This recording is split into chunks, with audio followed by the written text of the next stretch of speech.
How's it going, everybody? Hope you're all doing well. So today, we're going to be discussing military blades. What do military guys actually carry with them, realistically? I have gone through my career well over a decade, and I'm always interested in what people carry. Myself being active duty, I go around and I kind of ask, like, hey, what's in your pocket? Like, if it brings up.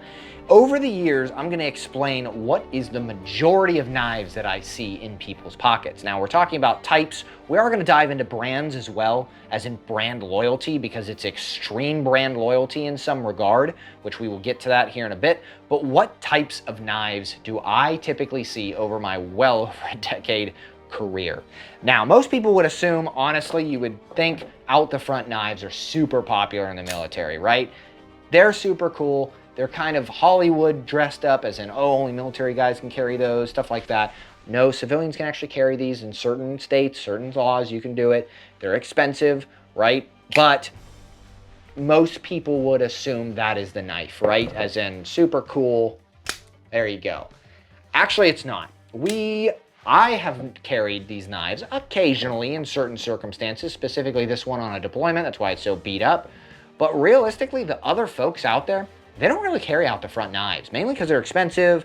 They have some issues with them. Like this one, if I tilt it up, this one needs to go back to Benchmade because I've abused it so much. It doesn't have, the oomph anymore. The springs wear out over time. They're more technical and they kind of break down over time. Not saying it's a bad knife, it's just as you use them, they need maintenance. There's more stuff going on with them. So no, actually we don't carry, I don't see too many of those around. In all branches, I ask Army guys, Marines, Navy, Airmen, everybody, even civilian contractors will go, hey, what are you carrying? I rarely see out the front knives. And it's funny because they're issued sometimes too. Another popular one actually is just an assisted knife, right? As in you hit a button and it opens up. This is fairly popular just because it's ease of use. Now there's gonna be another reason why we kind of swap this, but it depends on your job or what you do in the military too. Now, of course, I'm not being like, oh, if you're infantry and you're an intel guy, there's differences there, but I'm talking about travel.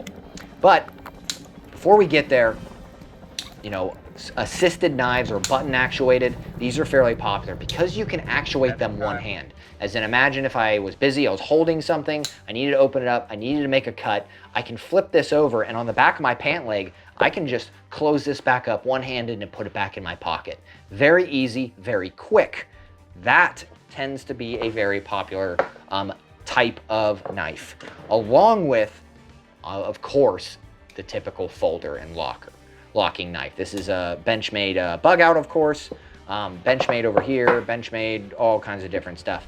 But this is a very popular knife as well, as you can just open it, right, even one-handed, and then you can close it back up one-handed and put it away in your pocket. Those are pretty much the typical two that I often see. Now, there's other two categories that we're going to discuss that I see in certain circumstances. One of being if you are often traveling all over the place. None of these will work for you. They won't. Because you go to a country that you're not allowed to carry anything. You're not allowed to carry anything with a locking blade whatsoever. You got to leave it in the aircraft, in your gear. You won't even get off the aircraft with it. Next is a Victorinox. This tends to be very popular with folks who travel a lot and go out on the town but want a knife on them. I have been, not guilty, but I have been one of the folks that carry a Victorinox with me just because when I go to certain countries, they definitely look down on this. Like it's illegal. Hey, bummer. They don't give you any shortcuts because you're, active duty military or anything like that, or in the U.S. military for that matter. They don't care. Bummer. You're coming to our country. You're going to follow our laws. Next is another category too. Multi-tools, of course, Leathermans.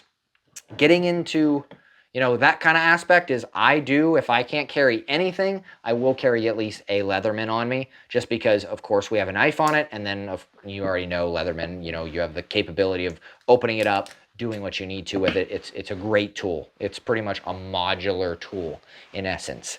So there is that. Now, brand loyalty. What do I see pretty much brand-wise over the years that I've asked? I'm talking pilots, infantry guys, intel guys, comm guys, whoever it is, different branches, Coast Guard guys, all that kind of stuff. what do they typically gravitate to? Believe it or not, it's Benchmade. Benchmade knives, for some reason, well, not really for some reason, they market Benchmade very heavily to the military. And that is what majority of guys carry in general. Now, there's your outliers, of course. The second, I would say, honestly, the second biggest knife type is just insert random brand knife there. Like, it's funny, gas station knife or something very cheap. Spyderco, I've seen some, not very many, believe it or not. ZTs, not very much.